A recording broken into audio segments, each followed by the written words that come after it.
আমরা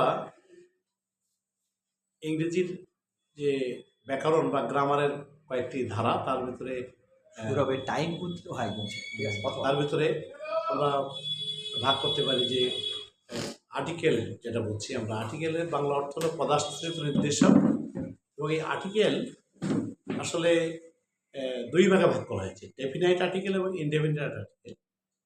আর্টিকেল মূলত এ and D এই তিনটিকেই আর্টিকেল বলে।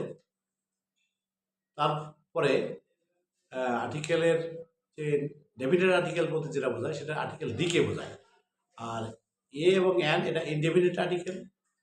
এটা এই আর্টিকেলগুলো বসে কোথায়? সাধারণত নাউন, যে নাউনগুলো গণনা করা যায় তার আগে ছাড়া আর্টিকেল বসে না।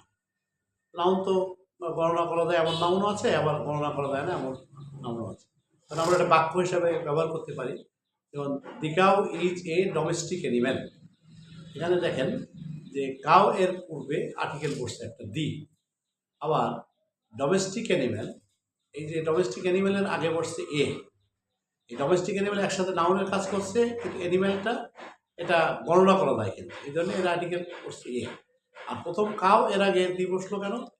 কাউ একটা জাতি, এটাকে নির্দিষ্ট করে বোঝানো হয়েছে। তাহলে দেখা যাচ্ছে